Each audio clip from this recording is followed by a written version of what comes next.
Yeah, that's brilliant. Yeah, definitely helps. Definitely helps. And then the other area that you spoke about at the summit was who broke the network, Yeah. which we just take for granted that we come in, we plug ourselves in, we press file print, and something comes out on the printer. That's not always the case, and you're not seeing that right now. So, I guess it can mean so many things to many different people, but. No, it can. I mean, look, we've had it good for 28 years, right? It just works. Yeah. Is the saying. Everything just works. We've had seismic changes, disruptors introduced now in the next 18 months, and it just doesn't work anymore because Papercut used to work on every platform, any device, any printer. But the landscape's changing. We said that earlier, the IT landscape's changing. What we've got to look at now is supporting any network, because that's what's changing. Yeah. So that's when we say it's broken, it's changing. Because I hear about these phrases through my resellers from customers. It's normally driven by the customer, and they're saying, "Oh no, we need something that will work in zero trust or client isolation." Yeah. What does that mean? Yeah, that's a really good question, Tony. So zero trust means many things to many different people. If I asked you, John, or you, Tony, you'd have a different variation. Zero trust is north-south. Network isolation. So my printer cannot talk to anything. It can't go east or west. It just talks directly upwards. So that's zero trust or network isolation. And that's a common factor. And that's when we're saying the network is starting to get broken because the old way isn't working. Security is a big change to this industry. And with that comes challenges. Again, an opportunity for the partners to step in and solve these issues. Yeah. Okay, so I've got a customer who says, right, I've decided I'm going to put my printers onto this network, and my users are also on that network, but all they can see is the internet. And that's all a security thing, yeah? Yes. It's to stop bad pieces of software making their way across. Right, fair enough. I get why they're doing it. Yeah. So how do you print if you don't have a local network? Yeah, sure. So I guess it's cloud printing, yeah? It's exactly called cloud printing or cloud pull, whatever way you want to call it. We call it cloud pull delivery. On certain manufacturers, we are going to, by the end of the calendar year, Chris Dance has promised this on the summit, get to most manufacturers, if not all manufacturers.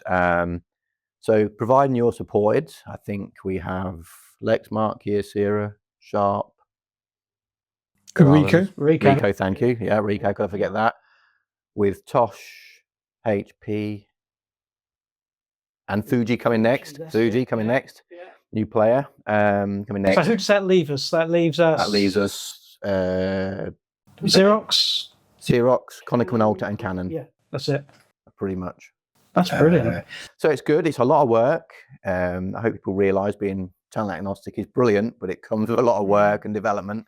Hence, we are working away. We are working as hard as we can with the OEMs. Yeah. So a lot of it is reliant on them to get their SDKs up to what we need it to be to support the feature. Yeah. We're a long way in, but yeah, going back to your question, Tony, cloud pull is the answer. Yeah. Cloud pull is the answer. Just got it right in my own mind then. So what that means is I'm sat here, I do file print, my print job goes off to the cloud node, stays there, I go up to the MFD, and I then pull that job down. Directly from the cloud. Does that not slow things down though? Yeah. Yeah, that's a great question. The answer is no. We work hard on performance. Okay. It's a big thing for us. Cloud is our future strategy. We have to have or manage end user expectations, just like, electric charging for cars. We're trying to get down to that petrol pump experience, right? So it's the same with our cloud pull feature. We're desperately trying to work hard and striving to get that experience better and better. Yeah. And thanks to beta testing with partner collaboration, we've managed to develop and speed up that process. One of the ways we're using it is we're calling it pipelining. So when a job comes in, it starts printing that job, the next job's already on. Yeah. And likewise, the next page comes in, the next page is already downloading. Yeah. So we're always working and striving for that perfection to get it as quick as possible. And that's coming with beta testing, channel collaboration. So if your printer says it's a 40-page a minute printer, it should be producing those pages. That's the expectation we have to manage. Absolutely. That's brilliant. That's really good. We're very proud of the development team. You do a good work, guys. So we all know that development team do great work, and MF and Hive are being developed all of the time. I think there was always a bit of a concern when Hive first got launched that MF would be forgotten about and sort of left in the back corner, and all development would be shifting to Hive. But we've seen that's not the case now. So is there anything from the summit, and this is a bit of a curveball for you, so I'll say. Yeah. Is there anything from the summit that you can share in terms of the roadmap for both of the products? Yeah, okay. Nice curveball. Thank you, John. That was in the questions. So PaperCut MF will still be our flagship. Yeah. On-premise is still the preference. Whilst we're still seeing a lot of cloud migration, yeah, we won't stop developing MF. And a lot of MF now is on security, SAML, Okta. We're looking to get the the MFA working. Again, it's that word, security. That should be the theme of the summit, I guess. Is security. So it's managing expectations for enterprise, larger companies that work with modern platforms. Yeah. So that's where we are with MF. We have version 26 coming out imminently. So we'll get on the portal. We'll teach you all about that when it comes out. We'll get you back down for another podcast. Don't worry about that. That's right. We can talk about version 26 then as well. Perfect. But that just shows we're still putting a lot of development into the product. It's not being left alone. And with Hive, it's super exciting. We've got the groups at last. I can hear you all saying yes. Yeah. Shared accounts will follow on very quickly from groups once we've got that piece of work out of beta. Then we're looking at things like payment gateways. So we are starting to make Hive. It will never be MF, but as close to that feature expectation a lot of our end users and partners have out there.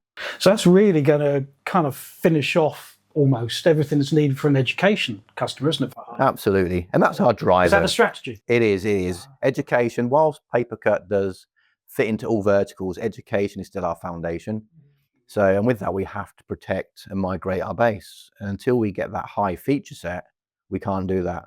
Next 6 months, before Christmas, we'll have that feature set to be able to protect the partners' MF base, and they'll be able to migrate to Hive and cloud as and when. Yeah.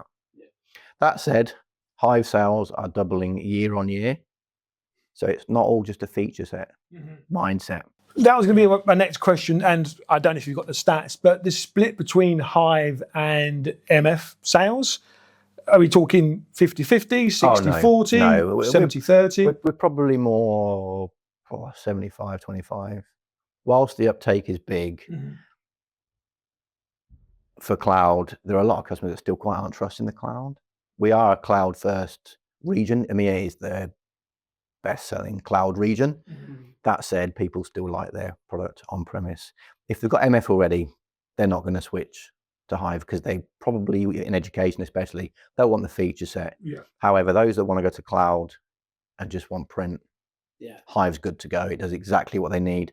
So yeah, I fully expect, John, year on year, we will see those changing. I'm going to guess 70-30 at best. Okay.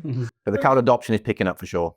Which is what we're seeing. And you've always got that option as well to do that migration from MF over to Hive when they're ready. As long as they've got valid maintenance and support, they can do that shift over. Well said. Which I think it's, I'm not wearing a PaperCut badge, but I should be really just do, No, it's about meeting a customer wherever they are on the journey. That's why we have MF subscription. Yeah. And then we jump across to Hive as we make that journey as easy as possible wherever they are on the journey.